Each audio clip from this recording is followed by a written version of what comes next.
So I'm Writing a Novel is the show where you join me, Oliver Brackenbury, on the journey of writing my next novel, from first ideas all the way to publication and promotion. In this one-man reality show, I'll share with you my ever-evolving thoughts and feelings on how I write, being a writer, and everything that entails at each stage of the process.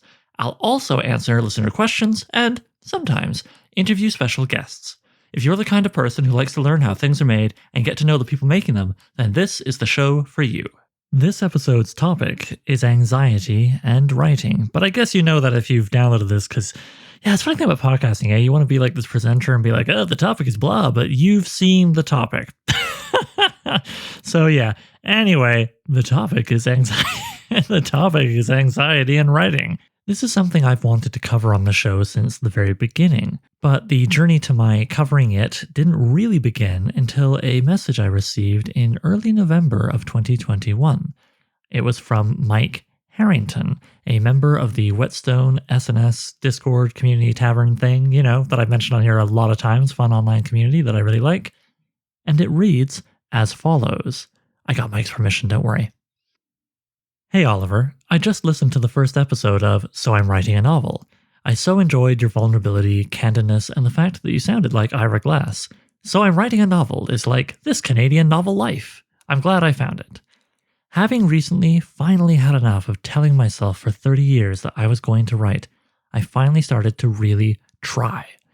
Though I've been dancing around it with teaching and writing courses, etc.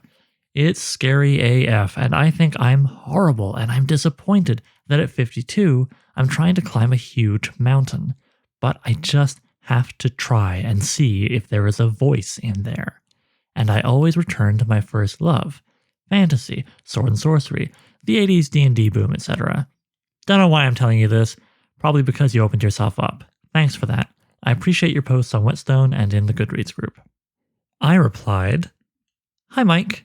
Right now I am fat and happy thanks to a big burrito, but what really makes me glad is reading such a kind, thoughtful message as what you've just sent me. Thank you so much for checking out the podcast. I hope you continue to enjoy it.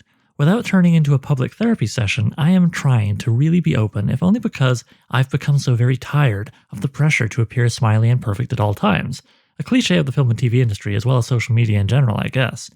And also, to help people who feel similarly not feel isolated. That this is connected with you really validates the risk of opening myself up, which is greatly appreciated.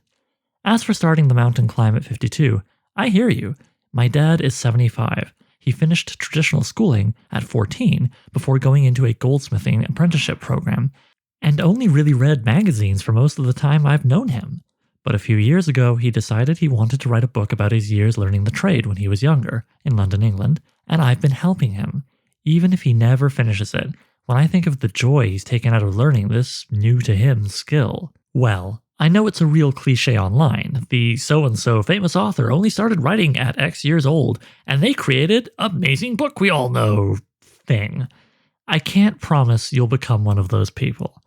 But if you're kind to yourself, take your time and set modest goals to start. Then I can't imagine you have anything to lose. At the very least, you'll do it for a bit, realize it's not actually something you like, and then you know.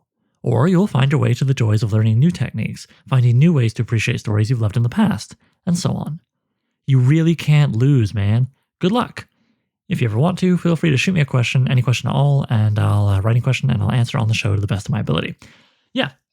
So I thought I'd just read my reply because it gets across how I felt about the message and has some stuff in there that maybe other people would appreciate hearing related to their own endeavors. Point is, Mike actually did submit a question, by the way. You can hear it in episode 28, Kinship in Kultum. But so fast forward to late March of 2022, and Mike asked me if I ever wanted to talk about writing anxiety on the show. And I was like, since I launched the show, but I couldn't figure out how to talk to someone whose anxiety prevented them from writing, no matter how nice I was about it, without it coming off kind of patronizing and also a bummer, like, what's wrong with you? But Mike, you see, solved that issue for me by being a guy with a lot of experience feeling anxious around his writing who recently overcame that and made his first ever writing submission. Hell yeah! He wrote a sword and sorcery short story called The Red Hand and sent it in to Whetstone magazine. So I asked him if he'd be up for discussing his journey with anxiety and writing on the show. He said yes. Now you're going to listen to our discussion. True story. To be clear, we're not here to provide remedies for all that could ever possibly ail you when you try to write. However, I thought it might help some folk feel seen, hearing Mike's story, and maybe even a little inspired. It could also be quite interesting, I think, for people who don't write, because anxiety, it exists in other parts of life. Whether you have no interest in writing or are a writing god with 100 published novels and just the most amazing genitals, I hope you take some pleasure from the following. And here I am with Mike. Hey, Mike. Hey, Oliver. Nice to have you here. Nice to have a chat with you. We just had a nice long chat before starting this because we've been, messaging stuff back and forth in Discord. We've been two little internet avatars, and now we're human beings, finally. Yeah. It was good to catch up, yeah. So, the show, as ever, I'm just going to get into it. First question. Do you remember when you first decided creative writing was important to you beyond, a school assignment or something? Like when you're like, wait, this is something that really matters to me.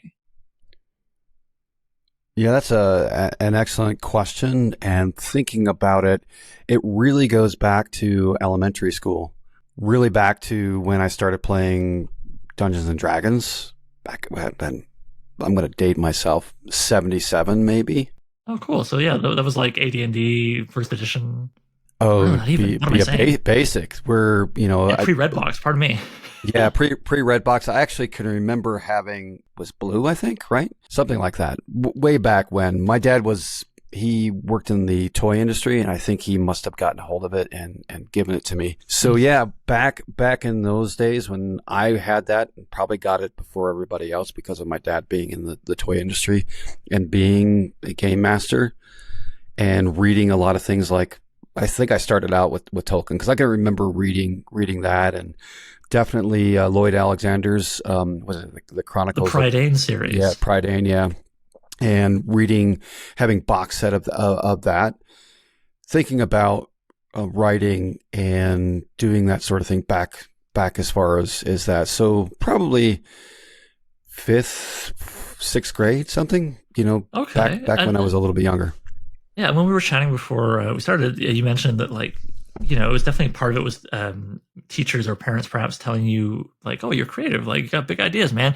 I really felt that because the takeaway here is never encourage your child unless you are ready to have to deal with them wanting to be a writer. But yeah, like with you, I think it's fair to say, right? I'm guessing from my own experiences, that was also part of it, right? You're told like, hey, you're good because you have ideas and you tell stories. Right. Do you think maybe that also was like the Freudian base level maybe as well of this being important to you?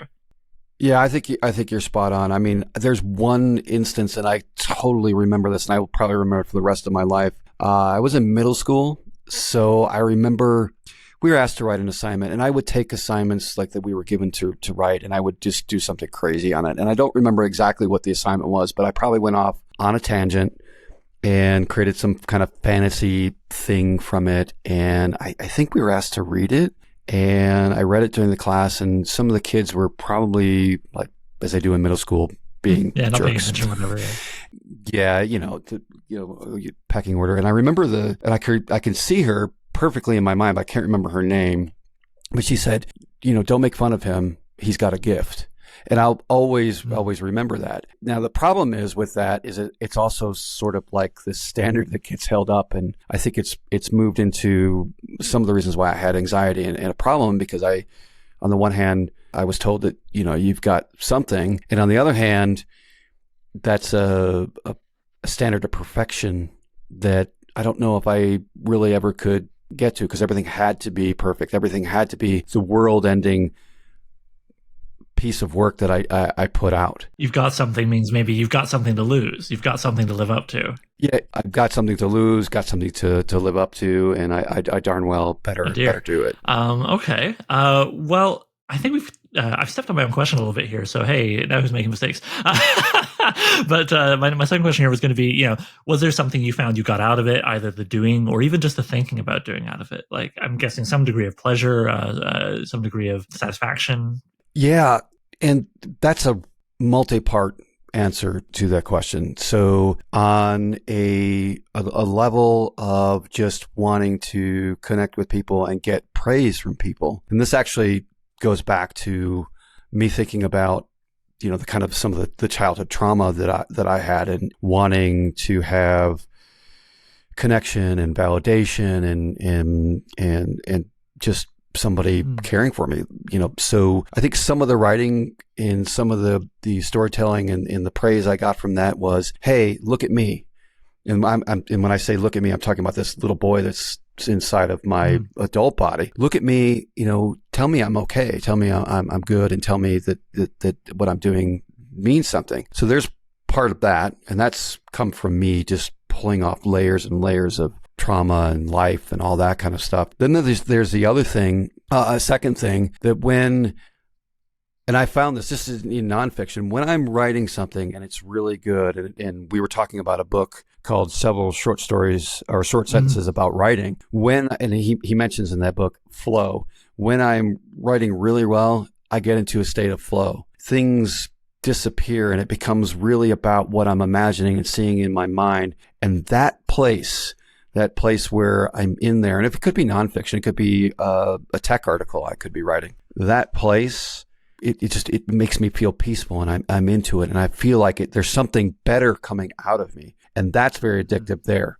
And then it kind of related to that as well is when I'm doing something like that and I'm in that flow, or I've produced something and I'm seeing all these things in my head, and it's just fun to be in there, to see the things that I'm describing and the things that have pulled out, and knowing that, it's there and it's full and these things are kind of alive. It's a way for me to experience a release from everything else. It's kind of like when you read good fiction and you're really into it and you're like, wow, you look up and you've been involved in this world and things aren't so bad around you for a little while, and you're getting, an escapism. Yeah, out of that. which, I mean, inherently escapism, as it's discussed, is a bad thing. But frankly, especially, say, I don't know, during a global pandemic, maybe sometimes it's okay to get a little escape, to get a little break, to not have your face mashed up against everything else all the time, constantly. It's valuable. And it's kind of neat with the writing thing, because it's like, yeah, I being lost in someone else's story is one thing. Being lost in your own story and having that authority as well, and ability on top of the peace and chosen isolation is really, really, really something. Yeah. And the feeling of something coming through you. Yeah, it's all incredibly valuable. Like, if you could just like press a button and feel that, who wouldn't? Yeah. It came home to me too when I was reading the introduction to a series of stories written by David Drake. And I'm probably going to butcher the title. I think it's pronounced Vedius, or it's about a Roman soldier. And it's a series of stories that he put together in a book. And his experience, he went to Vietnam, and he was talking about people taking some of these paperbacks, the old Lancer paperbacks and things like that, and having them with them when they were out, on their tour. And just, even though it was somebody doing sword and sorcery or doing something, it was an escape to a different world, and that brought it to a different level. It was a moment when they didn't have to worry about all that other stuff that was going on around them. And that really spoke to me too, because that's kind of where I come from when I talk about the flow and that disconnection of just everything else, and things just seem, you're one, right? For me, I cease to be this separate consciousness, and I become one with whatever else is going on. And that's when the writing is, I'm not struggling with the writing or struggling with the editor in the back of my head. I'm just letting things go.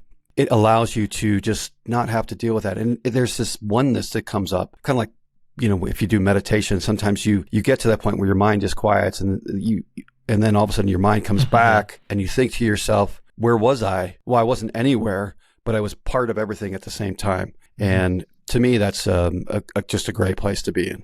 Absolutely. I'm curious if this is something you felt. For me, a big part of the pleasure of writing and the way it's really benefited me is talking about that oneness, that connection with the world, but also that feeling of getting into the heads of people other than yourself. That's such a huge part of writing and reading to me is the generation of ideally empathy. Now, of course, that doesn't mean that I've never been a jerk, that I'm some sort of Buddha figure over here. A writer be an asshole. Who ever heard of that? J.K. Rowling has entered the chat. Anyway, but yes, nice. But nice. Nonetheless, I do feel that I am more, to the best of my abilities, am more frequently considerate of others, or more frequently will later, maybe after an interaction that wasn't so great, we'll be able to look back on it and go, okay, stop being annoyed and actually think about, like, what are their motivations? What did they want? What was stopping them? Oh, that was me. Okay, all right. What could I have done better? Well, what did I want? It's just these very writerly questions you might have about your characters in a scene, because you want to portray people who feel like people and not little, like, chess pieces being moved around by the plot, let's say. Right. I think that's something, like, to sort of adjacent to that oneness you described, that feeling of better connecting with your fellow humanity. Such a great thing. And it sounds very hoi polloi. I mean, also you get to write about robots and dinosaurs if that's your jam. Like, I mean, there's simpler pleasures as well. But yeah. Right. Anyway, I'm kind of talking all around the houses here. Sorry. Newsflash, I love writing. Anyway, I'm talking about it. Yeah. Well, I mean, it's the only activity where you're actually really melded with somebody else. You're actually in the writer's head, and the writer's in your head. And that's a very intimate connection. You may be in a completely different world, but the writer is talking directly to you, and the reader is taking the writer. So it's this interaction, even though the writer may not be present, or neither one of them are present really, but you're inside their head and they're inside yours. And and I thought a lot about that, because of just thinking about writing and reading some things that other better writers have said, authors have said about the act of writing. And it's this very intimate connection that you don't get anywhere else, I don't think. Not easily. I mean, it's one of the closer things we have to telepathy. Yep. Yeah. And, like, that intimacy is both a pleasure and a reward, depending on, reading, writing, or both, or whatever you're doing. But also that can play back into the anxiety, because if you are sharing something very core of yourself, then that is probably improving your writing by making it feel more real. But it is also sharing something very core of yourself. Right. And right. So my next question, did your earliest experiences with writing anxiety come around at the same time you decided creative writing was important to you, or did they take some time to manifest? Yeah, they probably manifested later. Now that I think about it and look back on it, I think I've told you sort of kind of this story prior to us talking here on the Whetstone Discord. When I think about that, I go back to a certain point in time when I was in college and I was in a seminar with the poet in residence there at Michigan State University, where I attended. And there was just a group of us sitting around, and we produced poems. That's what we were doing. And at that time, that was what I wanted to be. I was like, I am a poet, and that's what I'm going to do. I'm going to be a poet. And writing these poems, and I remember this in particular, this will be burned in my head too. I was asked to write a poem about a Greek myth. This particular poet decided that mythology was good. You have to have a personal mythology. Their mythology, they liked Greek mythology. I picked Greek mythology. And this is probably very telling of Sword and Sorcery too, and in that kind of how I go back to it. But I picked the myth of the rape of Persephone. Right? Hades in the underworld looks and says, okay, the daughter of Demeter, and I'm going to, I want her, so I'm going to go up and I'm going to grab her and take her down into the underworld with me. So I wrote this poem on this, and just trying to imagine from the standpoint of Hades, what I was thinking, what I was going to do, and all that. And that did not go well for me. First of all, I don't think that she thought that I was accused of having these kind of, deviant fantasies and things, and that wasn't it at all. I was trying to imagine what was going on, and the way that I was savaged about that, about purple prose and things, and the way I saw that she attacked other people, I started getting really anxious. And I mentioned to you in our chats that was probably the biggest reason why I walked away from things. I said, well, I'm not going to expose myself anymore to that. And so I walked away from it. It is frustrating as hell when people conflate, especially people who should know better, like a writing teacher, conflate trying to understand how someone works, whether it's a character or a person in life, and empathizing with or being the same as that person. Right. These are, correlation and causation is not adding up here. Yeah, no, it's just like when people sometimes will ask horror writers, like, how did you write that vicious murder? Do you think about stabbing people a lot? I was like, no, Yeah. probably not. I mean, outside of work reasons, I guess. Yeah. That's rough, man. And sorry, I know you've told me this, but I want to get it out there for the listener. When exactly was that? You were like 20 something? Yeah, I would have been 22, 21. Was certainly between 20 and 22, somewhere in that range at that point. It was probably near towards the end of my college time. So I graduated in 91. So probably right around 89 to 91, somewhere in there. It was a master's degree level course. So it would have been towards the end of my career in my bachelor's degree. Okay, and then and that was basically the inciting incident. Writer talk. That was the thing that kind of kicked you out into the wilderness with writing for quite some time. Okay, well, I'm going to get more on like the journey from there to here in a minute, but first I'd like to ask you, how does your writing anxiety tend to manifest, and what would you say triggers it? Yeah, I think it's that editor that comes up there. This isn't any good. This isn't.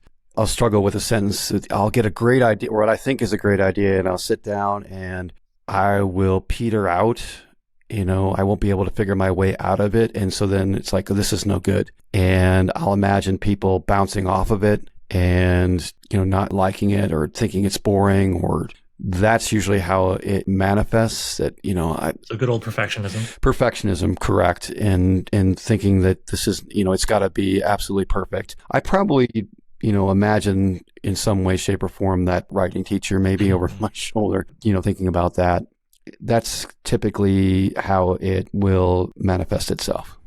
And is it what triggers it? Like, how far do you normally get? Do you write like a paragraph and then you're like, ah, Jesus, or are you still outlining, or do you even get a whole draft and then look back over that draft? Like, or I guess it varies, I imagine, from work to work. But well, that actually brings up a good point. But usually it's a paragraph in, just to answer that part of the question. You mentioned outlining, and it could even just be one or two sentences. Because it's got to start as something feeling good, right? Like if you want to do it, you have that idea, you have that image, this is great, and then you start like expressing that through outlining or prose or both or whatever the heck however you're doing it, and then at some point it just goes and like takes that turn, right? Yeah, yeah. Typically, so let me describe what happened. It just happened actually this morning.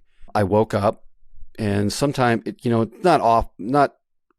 not uncommon, but it's not like every day. I'll wake up and my brain may have already started, or I may have dreamed. So I had this idea and my eyes are still gummed together. So I'm fumbling around for my glasses, and I get my glasses on and I pull out this little notebook, because I always keep a notebook or something near me, just to kind of jot something down if it comes to me. So even though Mr. Klinkenberg says, if it's a good idea, it'll still be there. I'm like, not always. Well, I mean, I like that book a lot. I recommended it to you, but not everything in there applies to everybody. And yeah, I always have like a field notes right. or something like that size kicking around a little notebook. Same reason. Anyway, sorry, continue. Yeah. And so having that book, and I actually took a page, though I'm not as detailed as you about keeping the writer's journal. I do have one based on what I heard on your show, and I've been keeping that, and it's been good for me. But in this case, this morning, I did not have it. I had a little field notebook, like you're saying, sitting there. So I grabbed that, wrote a few sentences down. The general image. Usually it's an image that comes to me, and usually the image has a character in it of some sort, somebody in there, something happening to it. Sometimes it's just a phrase. I heard a phrase the other day and I wrote it down because I was like, that sounds like a story somewhere in there. But it'll be like that. Maybe a couple sentences will happen and I'll turn it over. And if I sit down and start to work on it, the anxiety might come up. Like I'll stumble, I'll stop at a certain point. I'm like, where is this going? I can't, this is not going to go anywhere. This is terrible. It's a nice fragment. It's an image. I don't know where it's going to, that's not going to work. That's usually how it happens. Now to the outlining thing that I was talking about, that was one of the major problems I had. I could not, when it came to writing prose or a novel, maybe it was nobody ever told me, or because I was like, I'm a poet, I don't need to outline. These images just come down to me. It wasn't until I got involved in the Whetstone Discord and talking to you and looking at your method that I started really seriously thinking about outlining, which is what I think, well, actually, I don't even think. I absolutely 100% know that's why I actually submitted a story. Because you felt it was on firm enough ground because you did outlining beforehand. Because I did an outline. Yeah, I knew when it wasn't like A, B, C. It was beats, right? That's outlining. General beats. Yeah. Well, yeah, absolutely. And the constraint of the word count actually helped me do that because I actually figured a 3-act structure and went through and said, okay, here's where I'm going to do in the opening, here's what I'm going to do in the middle, and here's what I'm doing at the end. And just beats in between there, knowing the big full meat of it is in the second act, so to speak, and was able to come up with a couple beats, and those were just guideposts, and then I just let everything go from there. I need to remind myself how to do that. It's funny, the way the order of recording and releasing here, the episode hasn't come out yet in our timeline, but by the time this thing we're doing is out, it will be out. Listeners, so sorry if you've listened to this, or maybe you've skipped ahead to this interview, but in the episode where I talk about Carry Me from Khartoum, which is the midpoint story of the novel, I get into how my outlining got a little too detailed, and I needed to step back and sort of ask myself. I think about No Country for Old Men and Anton Chirag and his line, or I'm going to butcher it probably, but it's not to the effect of like, if the rule brought you to this point, then what good is the rule? and I had me in all my detail. Yeah. I've had other people listen to the show tell me like, man, your approach for outlining is super detailed, Oliver. And I'm like, yeah. And I had to step back and ask myself, like, wait, hang on. This is starting to become too much work. It's starting to hold me up. It's starting to get in the way of, or at least prevent me from getting to it sooner, the kind of natural discoveries you make when writing the actual draft. So, I guess my point is you can always swing too far in any way direction, right, with what you're doing. And it sounds like you found what worked for you because you wrote the damn story and set it in. So, and maybe the next story you'll want more or less detail, right? Because, it can change from story to story. But for this thing, that worked. Well, that actually makes me, when you were saying that, it makes me think of another point. That's anxiety for me right there. You to talk about being too detailed. I think some of the anxiety that I had in actually completing things is like, I cannot do an outline, or it's not detailed enough, or I'll find myself, because I've taken that, I completed the story. So I started, and I've read, like anybody else, I've read so many different methods, and this snowflake method or this method or that method, all these different methods. And I find myself just consuming those things and never writing. Yeah. Because if I could just get the magic bullet, if I could just get I'll just sit down and it'll come out. And there's a reason why writers say it's a lot of hard work, because it is. It's a lot of hard work, but it's work that you are willing to do. And in fact, I was probably just reading that in Klinkenberg. He was like, if it's work that you enjoy doing, you're going to do it. And in that, I found that to be so true in my real life. If it's something I like doing, I'm going to do it. And I'm going to do it, and you don't even need to pay me because I'll go do it. But fucking pay writers. Sorry, Harlan Ellison's ghost came out of me for a second there. Go on. So yeah, I'll sit down there and do that. But what I found is my anxiety that it's not going to be good. It's not going to be perfect. I'll start doing beats, and I'm like, that's not enough. Mm-hmm. That's not enough beats. Or that beat, I get lost in the beat. I'm like, oh, where do I want to go here now? Or I'll think to myself, well, that isn't realistic. How are we going to get from point A to point B? And then I'll just sit there and obsess about that isn't, that person isn't going to go there. Well, that doesn't make any sense. And it prevents me from actually sitting down and doing a damn draft, because I'm too obsessed and anxiety ridden about the details, instead of just writing it and then going back and saying, okay, what's the kernel there? What's the thing? What can I take out of that? And even if it's something that I just throw away, it's probably going to spur another idea. This is Mike sitting here saying in his spiritually centered place right now, talking to Oliver, and, I can rationalize these things and feel good about them. This is not me when I'm sitting in front of the keyboard and staring at that and going, I have no idea. Or in my notebook going, this is crap. I'll never be able to figure this out. Somebody's going to catch me lying to them or faking it, phoning it in. and I'm not going to be able to complete it. That's another huge Right, anxiety good old piece. imposter syndrome Yeah. that you mentioned to me before. Yeah. Yeah, and actually, if I may, I can always cut this out if you would like me to do so. I am reminded of when you were at the other end with this story, when you were flying back from somewhere, I want to say Italy, and you were like, Oliver, I think I'm going to submit. Oh, maybe not, though. Maybe what I should do is write like another 5 stories, build my body of work, and then I'll start submitting things. And, me, where I am, it's easy for me to say this, but I said, well, you get a body of work by submitting. That's Yeah. And those 5 stories or whatever that come after this current one will not be as strong because you will not have benefited from the experience of submission and the notes that I know you'll get from Jason or shoot, is it Chuck?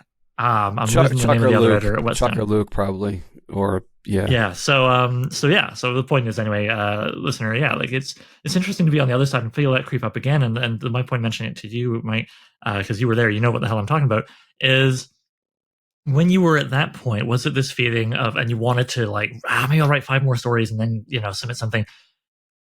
Obviously, there was an anxiety over being judged, I suppose. But was it also this feeling perhaps of like wanting to flee to a safer place, and the safer place of working on, you were more comfortable with writing work. Great. Well, I'll write more work, but submission is now the new scary frontier. I'm going to go away from that back to the next, the stage I'm currently at. Or like, how do you think? Like it was, or maybe it's something else entirely. I'm just guessing here.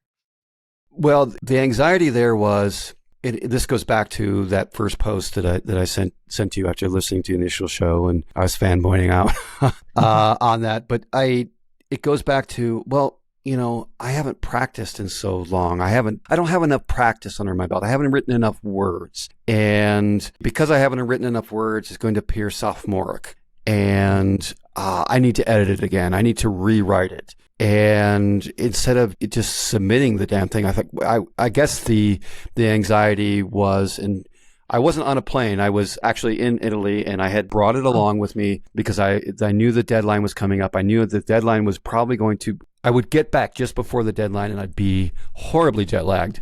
So I was thinking to myself, I kind of want to submit this, and then I started to see on the Discord that all these people start to submit, and I started to think, and some people I super respected, like Cora, I was like, I can't do it. I just, I know these people, I know their work, and I super respect them, and they're these great writers. I'm not going to do it. And I need to rewrite it. I need to get a body of work. I need to practice. I need to read more.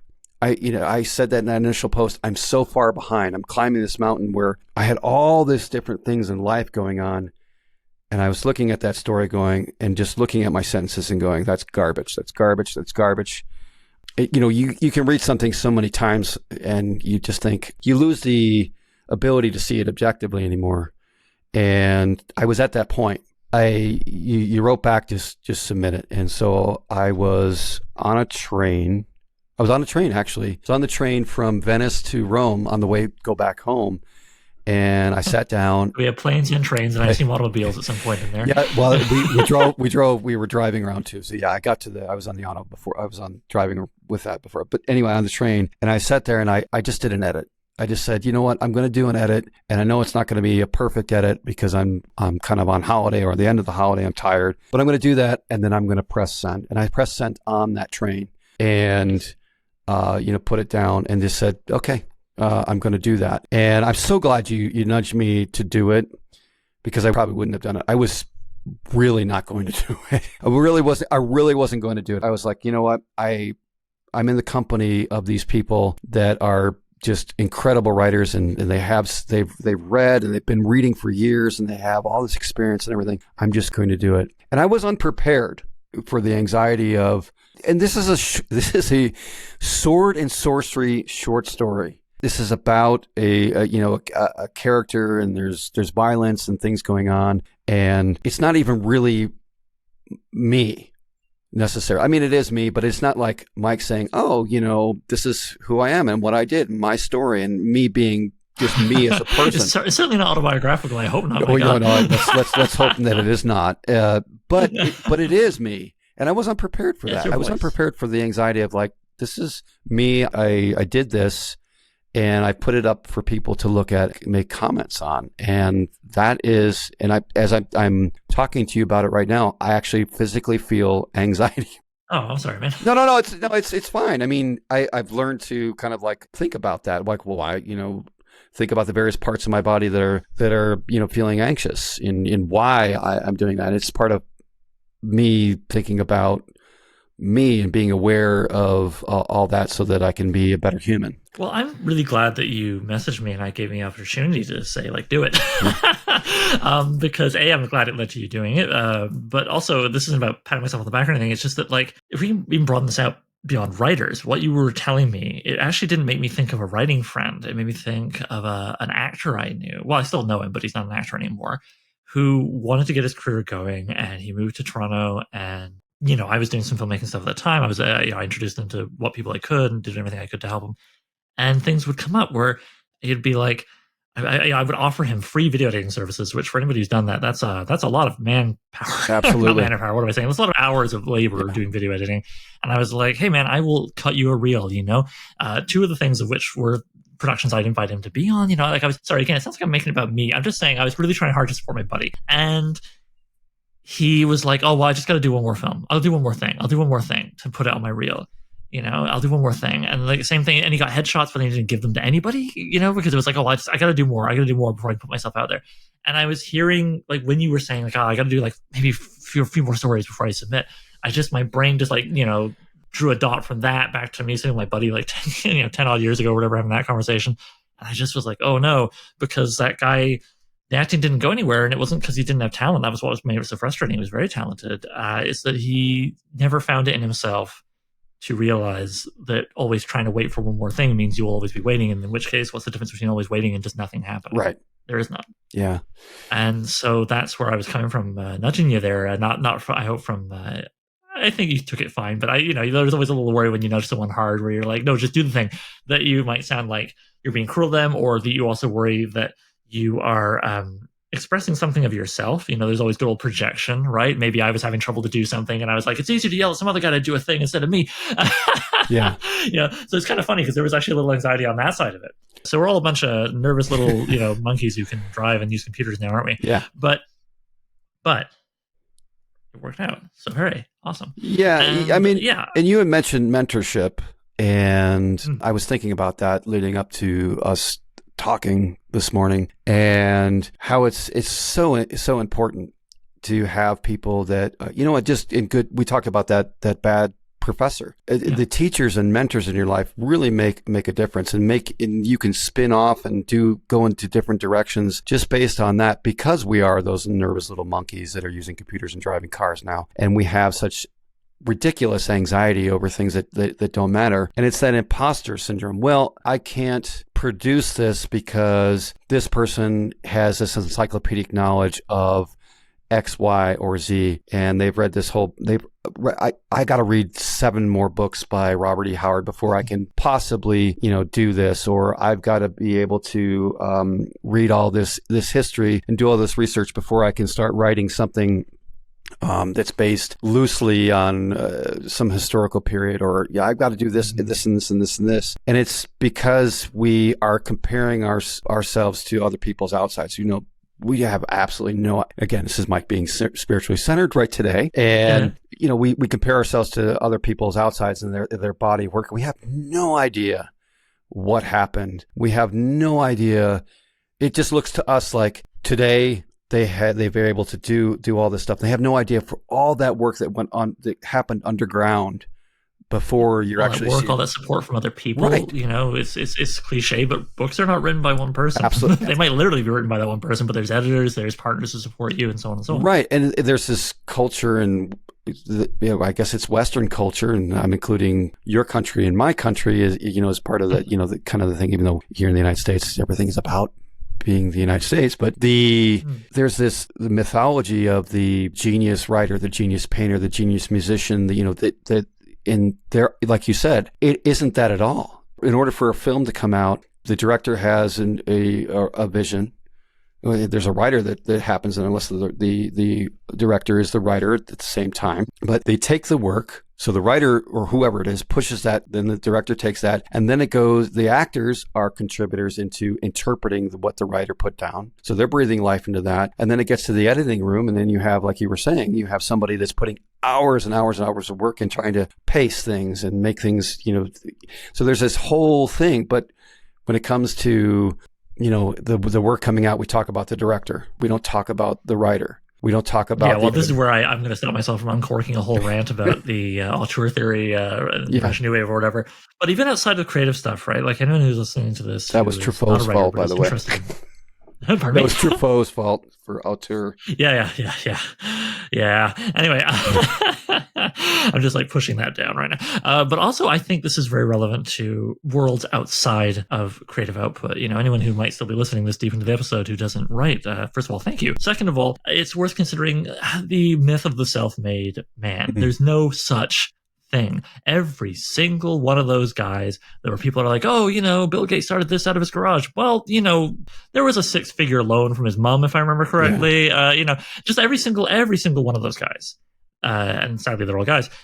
There's a whole story beneath them. But what kills me about the self-made man routine also is when we're talking about business, they run companies. What's a company? Is it, by definition, it's more than one friggin' person. Yeah. It's just how myopic like the one person creates thing is.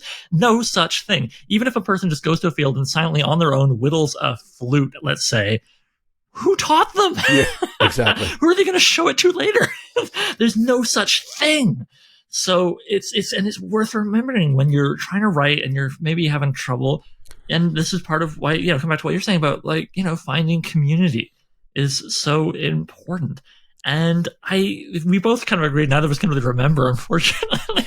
But do you remember what brought you to the Whetstone Discord, which, if I understand correctly, does seem to have been an important writing community for you? This is, I think you actually described it on one of your shows as being a literary salon. I think you might have been talking to Jason when you talked about that. Was Jason Ray Carney deserves credit. We discussed the idea, but yes, the literary salon. The literary salon, and that's exactly what it is. You talk about the Lovecraft Circle or any of that sort of thing there. That's the way I kind of see the Whetstone Discord. I mean, it's part geek out, but it's a lot of people supporting a lot of other people and just saying, hey, would you mind taking a look at this? And somebody will grab it and take a look at it and, discuss things. And getting to the Whetstone Discord, we had talked prior to actually hitting the record button. It was being involved in a lot of role-playing games, again, coming back to that and getting involved in writing for the role-playing games and then being a little dissatisfied with some of the stuff that was going on there. And just always in my life, it's always returning back to, I've got to put something out. I don't know why, but I feel like I've got to tell stories of some sort. Mm-hmm. That's just hardwired into me. When I do teaching, because I teach tech stuff, and when I do teaching, I'm always trying to tell stories. That's just how I am, and I can bore the crap out of people because I've always got some story to tell. I think sometimes, well, that's me being anxious and imposter. I'm like, there you go, yeah, self-deprecation. Yeah. Well, actually, this gets me to a question I've been taking too long to get to, which in your first direct message to me on the Whetstone Discord, among other things, you said, having recently finally had enough of telling myself for 30 years that I was going to write, I finally started to really try. What do you think made the difference after all that time? What do you think helped you cross this threshold? That's a really interesting question. I think that I felt safe in the Whetstone Discord. I know you said you had some anxiety about giving me advice, but I know where it comes from, and I think that's because I've heard your humanity come through on your podcast, and in the observations of how you've talked on Discord, I've heard that, so I felt safe talking to you about it. And when I look at the Whetstone Discord and I look at the purpose of it and I look at what people are talking about, and we talked about me going away from social media because of some of the bizarre things that were going on. Too much. Bizarre thing going on there, and it isn't that way at all in Whetstone. I think Chuck, he's one of the mods there, and I think we were on one of those gathers, like the last gather they did, and he had said, I haven't had to do any moderation on here because people are just awesome. And I think that's what it really is. It's just, I felt safe. I started looking around. I started looking what people are putting out there about themselves and saying and being true and just saying, this is what I'm doing. And we all love this. And it's okay, to go ahead and try. And I think that's where that's what came out of it. And I'm so appreciative that it's there, and being able to be safe to do it is really what led me to say, look, I'm going to try. I'm going to try, and I've had enough of editing myself. And of course I haven't, but yeah, I know what you mean, right? Yeah. There's all these things where you want to make a definitive statement, and then you think about it for a second, like, okay, it's not so much reaching a final point; it's more about adjusting my settings a bit, right? So I can get to like a better median point, maybe. It's about acceptance of where I am, and I know that I reread that post that I sent to you initially, and I tend to be really self-deprecating anyway. But reading that, I'm like, you weren't accepting of where you are. And this is something that I continually struggle with. It comes back to the anxiety of writing, is accept where you are at that point and just write to that. And if you produce anything that isn't worth anything, if it matters to you, this goes back to a question that you had posed to me. What would I tell somebody if I hadn't, before I got to the Whetstone Discord? And okay, so let me put that question for the listener. So this is going to be my big wrap up question. Sorry, ruined the whole interview. That's it. All the anxiety is justified. It's fine, whatever. My question was precisely, if you were to meet someone today who was feeling about writing the same way you did a year ago when you were still stuck, what would you say to them? And my answer to that, as I started to say, and sorry, I jumped the gun on you there. It's okay. It just happened to organically in my head. How dare you? Go on. Yeah. My advice would be, this is something that I would probably tell people that, I work with. Accept where you are, right to where you are. Be okay with what you're doing, because it's all right. If it's something that you want to do, if it's something that you keep getting called back to, there is a reason for that. It's a fundamental part of you, and don't listen to that other thing in there. Just do it for you. Because I wasn't doing it for me. I was doing it, like I was saying, I had those demons in my head that were saying, I need approval. I need people to like me. I need to be perfect. And that's all because I have the problem with the self-esteem.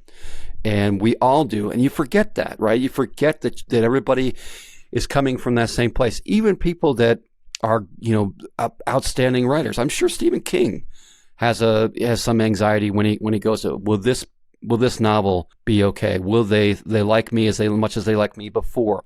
We just changed the different tape that we're running in the head, which is really just a repetition of the old tape. And I would say, just do it. To echo Oliver telling me on a train, just submit it. You're never going to get to that point where you have all this stuff that you're going to do. I've really started to think about it after, looking at Klinkenberg's book. It's a process. It's a process of discovery. And when I read those lines in that book, and I'm paraphrasing, of course, when I read those lines in that book, it comes back to this advice. If I had thought about this before, if it's a process of discovering myself and growing and, putting that out there and learning what each of the sentences mean and what I mean when I write that, and understanding myself and developing how I think and how I feel and how I put it out there, and just being a better person when I'm doing it, a better human, then that in itself is worth the work. And if we're not doing that, at least for me, if I'm not doing that, if I'm not moving forward and trying to get better, then I'm dying. And it was at that point where I said, I've had enough of being frustrated with it. I had enough of, I got to do it for X, Y, Z. If I don't do this, if I don't explore this now, I never will. And I will be on my deathbed saying, why didn't I do it? Yeah. And what I hear underneath all of that, if I can collaborate with you for a second. Sure. It's something I definitely have told myself more than once when I've been in a hard place, and it doesn't always work because there's no silver bullet. That's the other thing you got to realize. All the advice in the world, some days you're going to be able to hear it, some days you're not. But is kind of like you turn to yourself and we're like, well, okay, well, what do I really care about? Do I care about being anxious? Does being anxious get me something I want? Does it make me feel good? Well, no, by definition, and so you're like, okay, well, what really matters to me? Yeah. And you found that and you grabbed onto it, and I think that's what you have to do, whatever the sort of surface level issue is, whatever specific anxiety, whatever specific issue, maybe something adjacent to anxiety, but something else. If it's internal anyway, at some point you have to look inward and be like, well, what really matters to me? And it's the writing. Yeah. And so you got to do it if you're going to do it. And you can't you have to, it's kind of like that old saying about how for someone to be helped, they have to decide that they're ready to be helped. They have to let other people help them. Yeah. If they don't do that, then nothing else matters, because nothing will penetrate that sort of wall of not wanting to be helped. And yet you have to kind of be both sides in that equation for something like this. And it feels to me like you said to yourself, I'm ready to like help myself. Yeah. Does that make any sense? No, like, or am I Dan? No, you're absolutely right. I mean, it's called the gift of desperation, right? You have to be broken enough to say, I don't know what to do and I need help. And once you get to that point, then you can build yourself back up. And I don't know what it is about human beings, at least this particular human being. I have to get a 2x4 to my head all the time in order for myself to make a change. I get complacent, or I invent reasons not to do something, or I get anxiety about it. Like I'll have anxiety, like I haven't written anything in a couple of days. I'm behind. I'm not going to write because it's going to be crap anyway. And why bother? And the point of that is that's just your anxiety and your whatever talking in your demon talking in the back of your head. And it's enough just what you have to do is just say, okay, like you said, does this really matter to me? If it does, then it doesn't matter how long it takes. Just do it and go down the road and because if it's part of you and it's something that's really driving you, just that journey is worth it altogether to make you whatever you are. All the rest of this crap drops away. All the things that we distract ourselves with drop away. And at the end of the day, it goes back to those relationships like you were talking about, the mentorship, how we just carried each other. And how we find community, paying it forward is what I'm always trying to think of. When I read somebody else's thing or whatever, I feel like I'm paying forward all the help that people have given me and have helped me. So that, it's funny. I don't know where it stopped, but somewhere along the line, I kind of just stopped feeling anxious about creative writing, which is a very lovely thing for me to say on this episode, isn't it? Like, I'm perfect. I solved it. I'm great. Well, obviously there are points where I must feel that I'm forgetting, but the default for me seems to be that if I have the time and energy, I can always crank something out writing wise. However, if I have to write a cover letter for a job application or put together something for like a school program or something like that, sweet mother of God, everything just breaks and I'm the opposite. It is the hardest thing in the world for me. And so it's kind of funny how that can happen where like I know all the lessons that allow me to do creative writing and feel pretty good about it 9 times out of 10, as long as I have the time and energy, like I say, which actually gets you to the other issue sometimes of having to be okay with yourself and be like, you know what, actually I am exhausted and it's fine if I don't write something today. The write something every day or you're not a real writer thing is bullshit.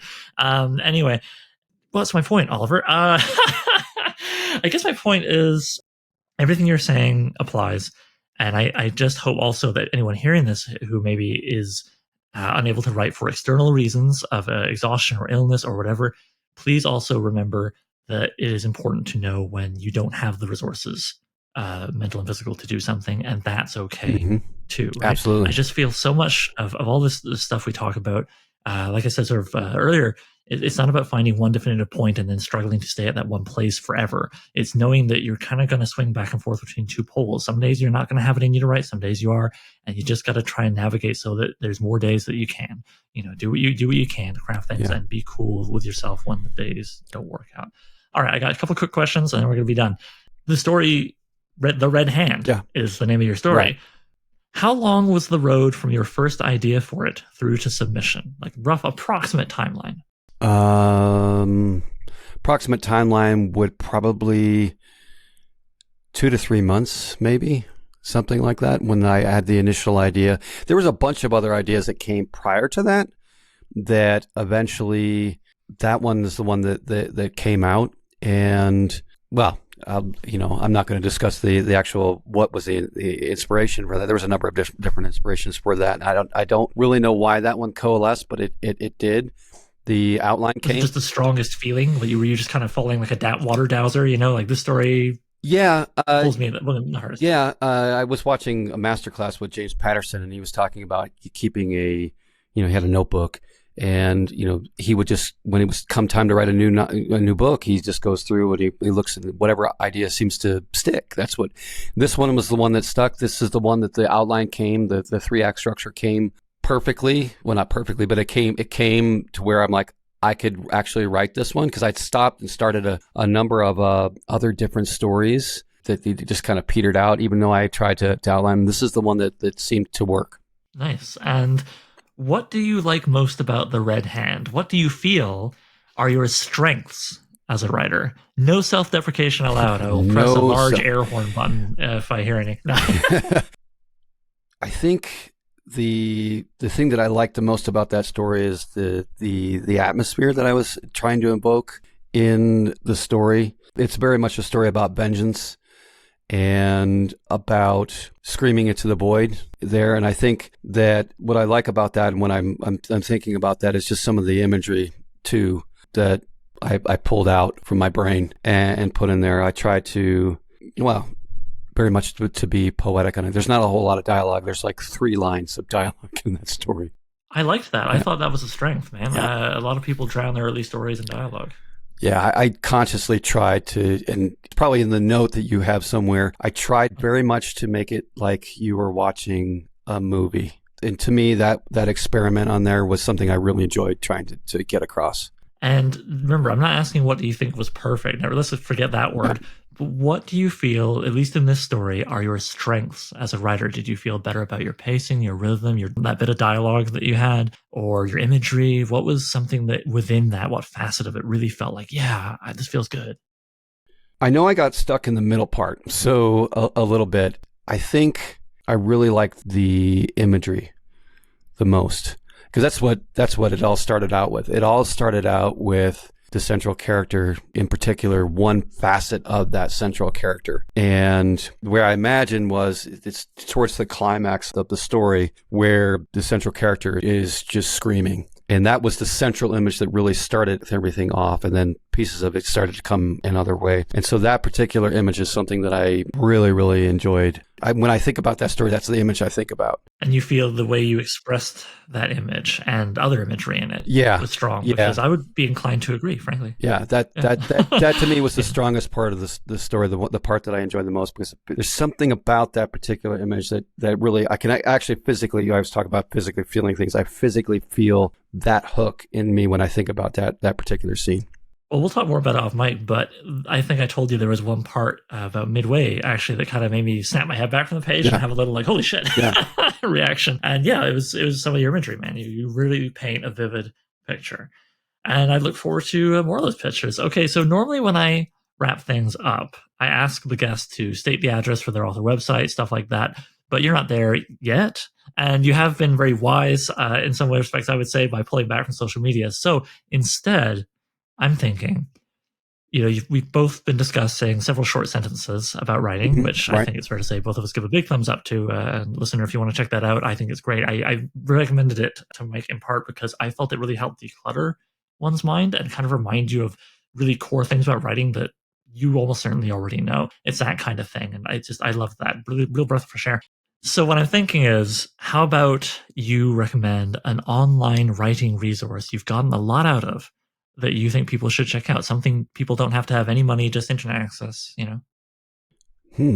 Well, get involved in the Whetstone Discord if you can do that. Yeah. That's absolutely something that you need to do. I'm not being pandering a little bit, maybe. No. I feel the same way. Yeah. I've gotten a lot out of it. Take my story, will you, Jason? No. Yeah. Oh, I see what you mean. Yeah.